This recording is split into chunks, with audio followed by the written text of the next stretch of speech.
사도 바울을 빼고 신약 성경을 논할 수 없다고 할 정도로 사도 바울은 기독교 역사에서 참 많은 일을 하고 또 큰 영향력을 미친 사람입니다. 단적인 예로 신약 성경 27권 중에서 거의 절반에 해당하는 13권의 책이 사도 바울이 쓴 편지들입니다. 단순히 성경을 많이 썼을 뿐만이 아니라 바울은 최초의 선교사이자 또 최고의 선교사라는 타이틀, 또 최초의 신학자이자 최고의 신학자라는 타이틀을 가지고 있을 정도로 참 많은 업적, 대단한 업적을 이룬 사람이었습니다. 그리고 바울의 이 글들을 보면 글을 참 잘 쓴다를 넘어서서 글을 참 멋있게 쓴다라는 생각이 듭니다. 바울의 필체에서는 그 복음에 대한 감격과 또 사명에 대한 비장함이 독자들에게 참 멋지게 잘 전달이 되는 것 같습니다. 그래서 저는 바울 하면 참 멋지게 사역하며 많은 업적을 이룬 참 멋진 사람이다, 참 닮고 싶은 사람이다라는 생각이 듭니다. 그런데 오늘 본문 말씀을 보면 멋지기만 한 줄 알았던 사도 바울의 고민과 좌절이 느껴지는 것만 같습니다. 오호라 나는 곤고한 사람이로다 라고 사도 바울은 한탄하고 있습니다.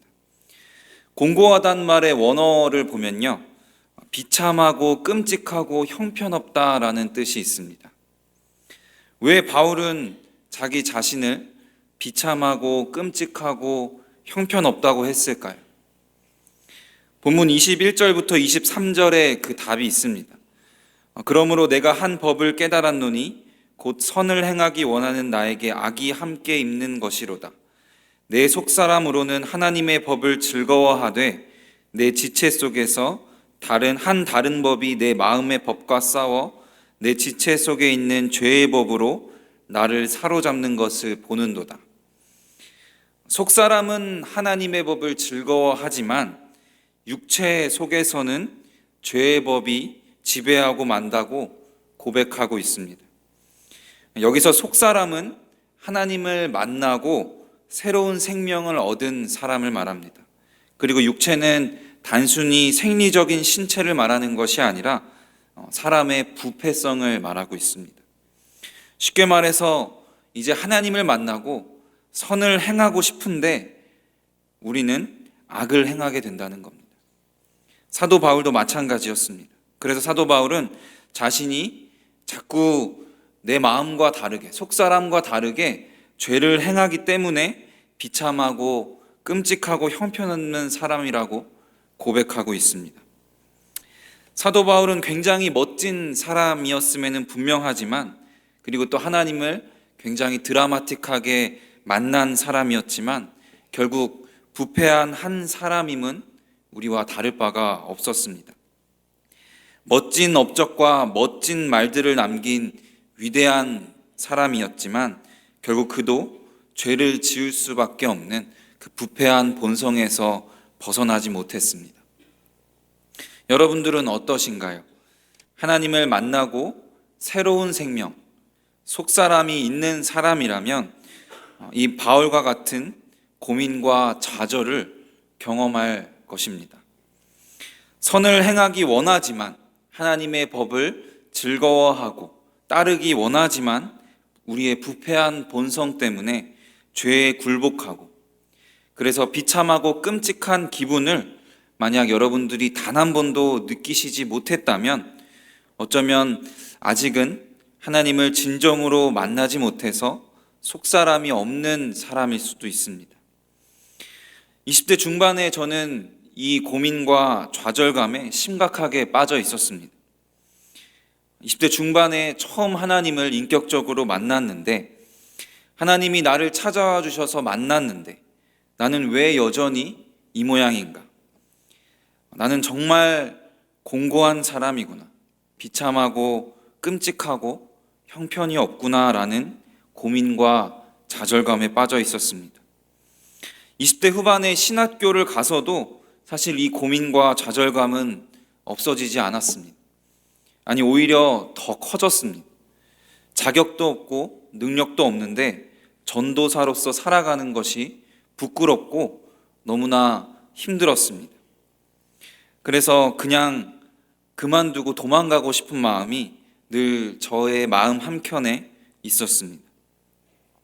그렇게 공고함에 빠져서 고민과 좌절감에 빠져 있던 때에 아주 어려운 마음으로 이 화평교회 사역을 시작하게 되었습니다.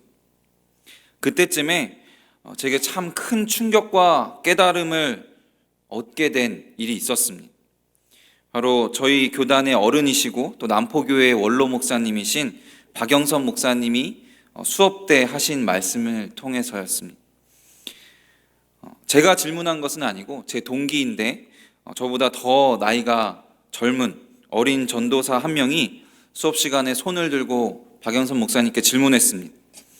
교수님, 저는 목회자로 부르심을 받고 사역을 하고 있는데 저에게는 죄가 여전히 가득해서 사역을 하는 것이 나 자신과 하나님을 속이고 또 성도님들에게 거짓말하는 것 같아서 죄책감이 너무나 큽니다.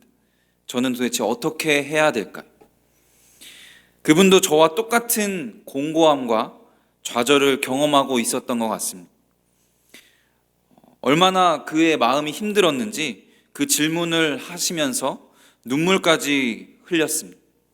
그렇게 진지하게 질문하고 있는 그 전도사에게 박영선 목사님은 아시는 분은 아시겠지만 성격대로 너무나 쿨하게 웃으시면서 이렇게 대답하셨습니다.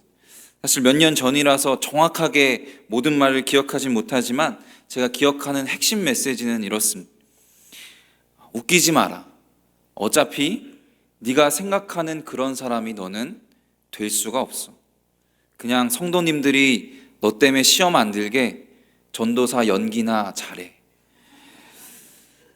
그리고 한참 뜸을 들이시더니 예상치 못한 답변에 그 충격을 받아 있는 그 전도사를 향해서 아주 진지하고 진솔하게 이렇게 말씀하셨습니다. 그렇게 연기라도 잘하는 것이 네가 맡은 사역자로서의 책임이야. 그 책임감으로 평생 사역자 역할을 잘하는 게 하나님께 충성하는 거야. 그때부터였습니다. 제가 연기를 시작한 것이. 이렇게 웃으며 얘기할 수 있지만 굉장히 진지하게 또 심각하게 제 나름대로는 아주 열심히 연기를 했습니다. 죄 때문에 공고함에 빠져 있는 게 하나님이 원하시는 것이 아니라 그 책임감으로 하나님이 나에게 맡기신 그 사명에 대한 책임감으로 열심히 연기라도 하는 것이 하나님께 충성하는 것이라는 확신이 들었습니다. 전도사로서 사역자로서 살아갈 자격도 없고 또 능력도 없지만 하나님이 맡기신 그 전도사의 역할을 잘 감당하기 위해서 저는 연기를 시작했습니다. 나를 계속해서 버리고 전도사다운 삶을 살기 위해서, 그럴듯하게 보이기 위해서 애를 썼습니다. 부족한 저의 모습 때문에 성도님들이 시험 당하지 않도록, 시험에 들지 않도록 애를 썼습니다.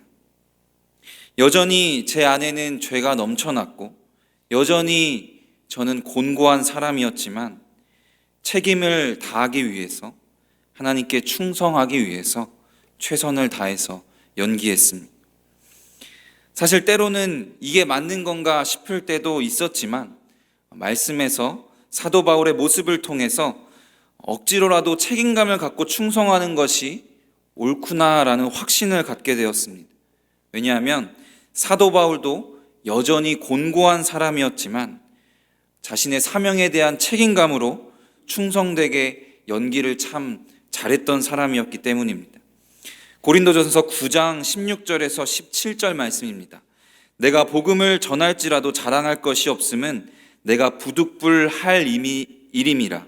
만일 복음을 전하지 아니하면 내게 화가 있을 것이로다.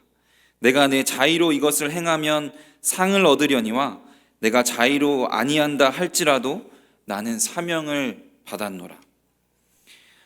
최초의 선교사 그리고 최고의 선교사로서 복음을 전하는 데 일생을 바친 그 사도 바울이 그 복음을 전하는 일이 사실은 안 할 수가 없어서 어쩔 수 없이 했다고 고백하고 있습니다. 왜냐하면 그것이 하나님이 주신 사명이었기 때문입니다.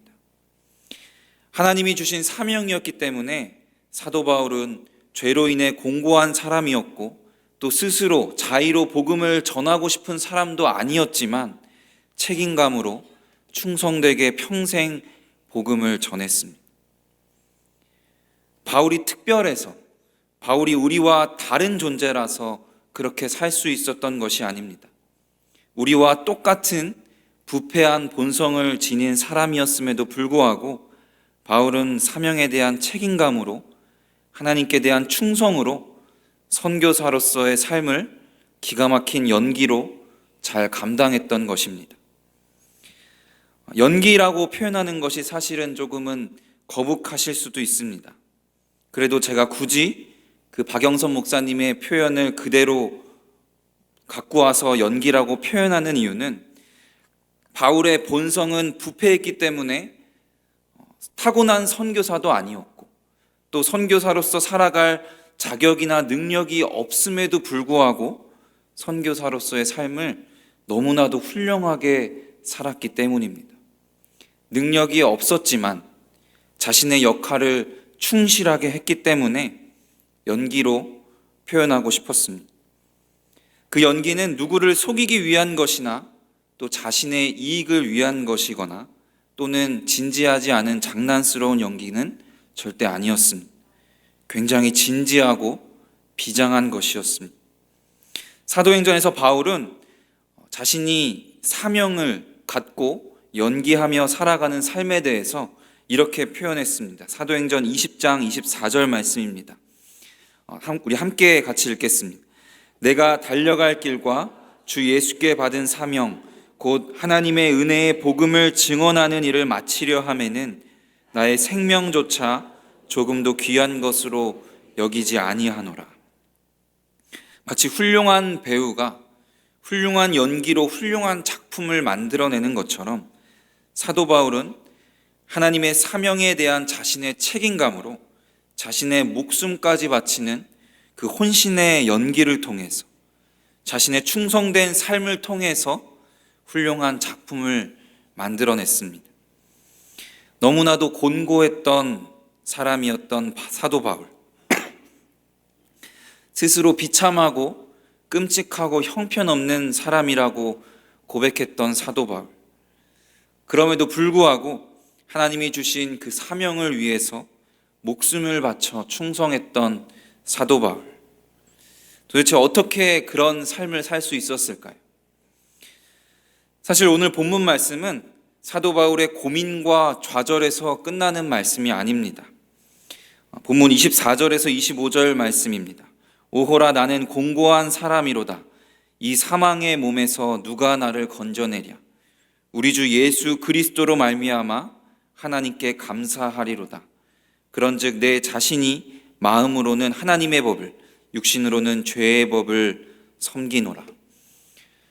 이 사망의 몸에서 누가 나를 건져내랴라는 물음의 답이 바로 우리 주 예수 그리스도로 말미암아 하나님께 감사하리로다입니다.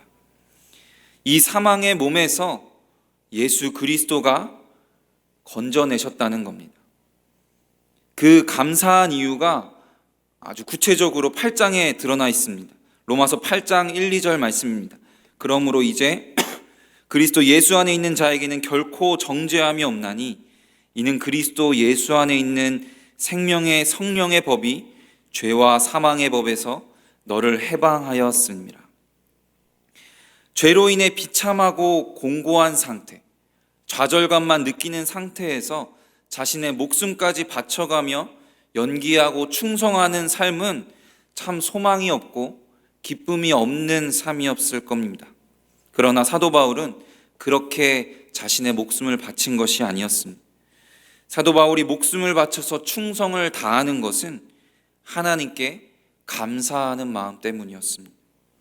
하나님이 사망의 몸에서 나를 건져주시는 그 기쁨, 하나님의 사망의 법에서 나를 구원해 주시는 그 은혜, 하나님이 곤고한 나를, 죄에 빠져 있는 나를 정죄하지 않으신다는 그 사랑, 이 복음의 말씀이 사도 바울이 하나님께 감사함으로 목숨을 바쳐 충성을 다할 수 있었던 원동력입니다.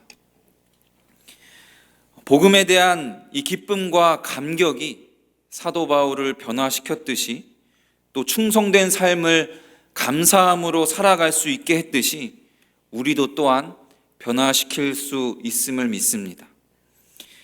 저도 여전히 죄 때문에 공고한 사람이지만 이 복음으로 인해 감격하고 기쁨으로, 또 하나님께 감사함으로 열심히 최선을 다해서 전도사 역할을 연기하고 있습니다. 나를 사랑하시는 하나님께서 나에게 맡기신 그 사명이 있기에 그 사명을 책임지고 감당하기 위해서 최선을 다하고 있습니다.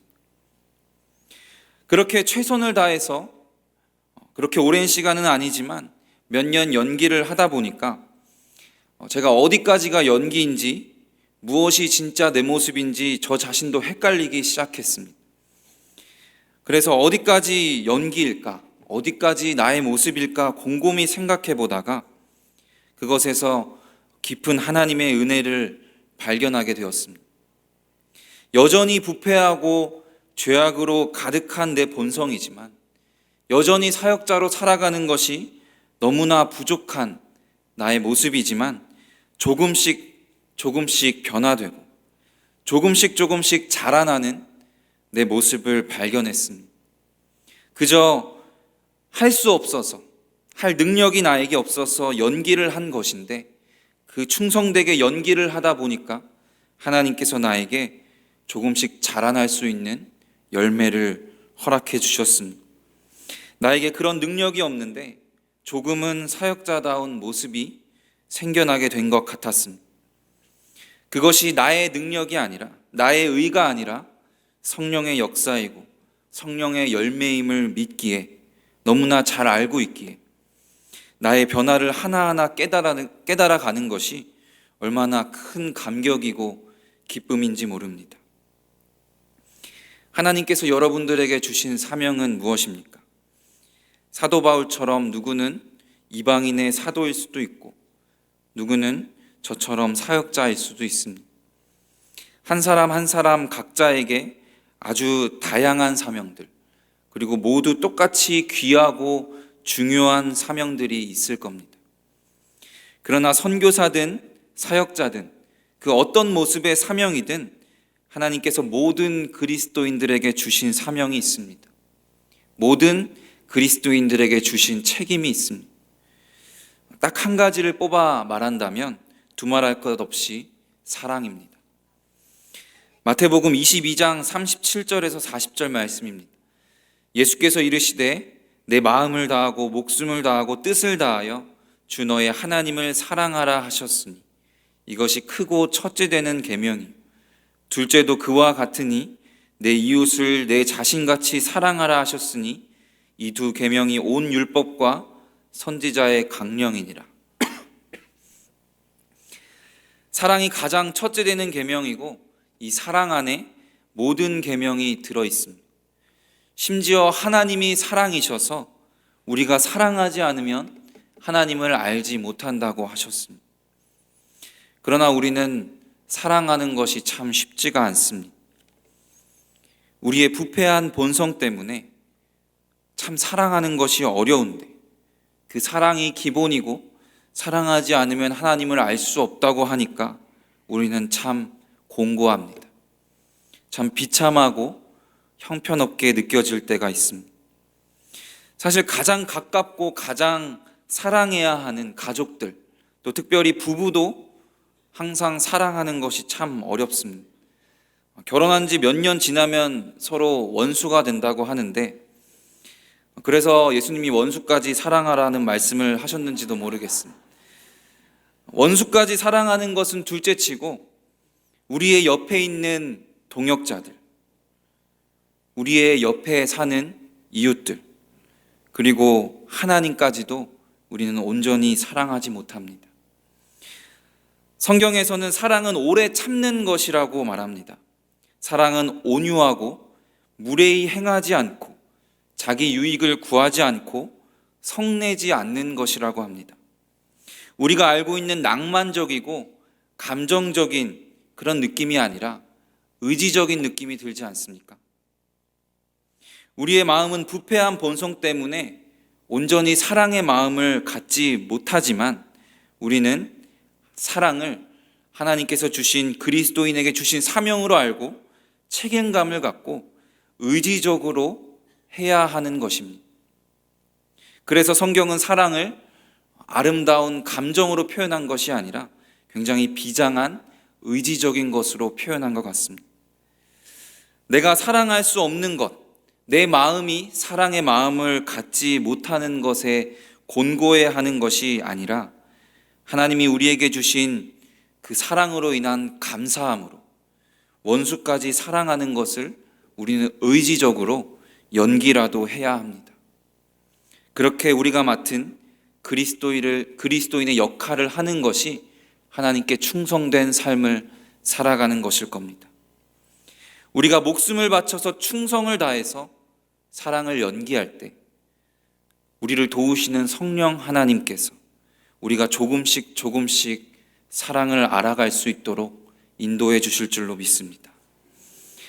사랑하는 성도 여러분, 우리는 여전히 곤고한 사람들입니다.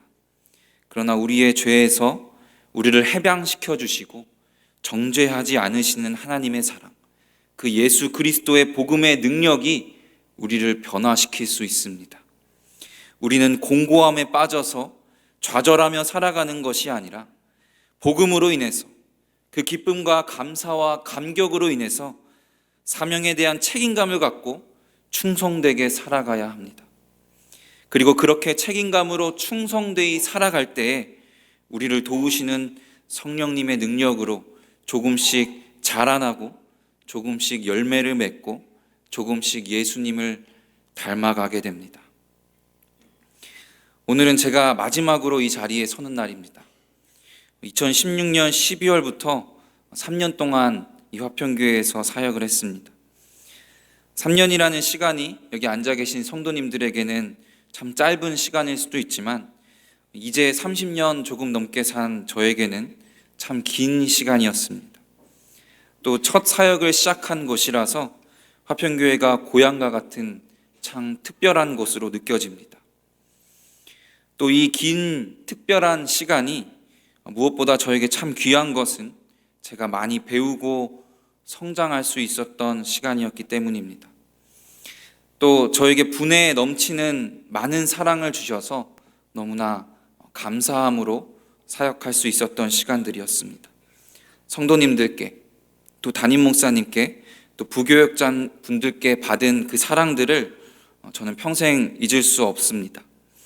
부족한 저의 섬김에 참 많은 사랑을 주셔서 너무나 감사드리고 부족한 저의 연기에 많이들 속아주셔서 너무나 감사합니다. 저는 이번 달 말에 결혼을 하고 이제 대전으로 이사를 가서 계속해서 저에게 주신 사역자의 사명을 감당하려 합니다. 복음에 대한 기쁨과 감사로 그 사명을 잘 감당할 수 있도록 목숨까지 바쳐 연기할 수 있도록 기도해 주시고 제가 끝까지 목숨 바쳐 연기를 잘 하는지 지켜봐 주시면 더욱더 감사할 것 같습니다. 박영선 목사님은 죽도록 충성해야 60살 정도 되면 그제서야 꽤 괜찮은 그리스도인이 되는 것 같다라고 가르쳐 주셨어요. 저는 언제가 될지 모르겠지만 저도 꽤 괜찮은 목회자가 될 수 있도록 그날까지 끝까지 죽도록 충성을 다하겠습니다. 그리고 화평교회가 하나님이 주신 사명을 충성되게 감당하면서 사랑과 화평이 더욱더 넘쳐나는 교회가 되기를 늘 계속해서 기도하겠습니다. 기도하겠습니다.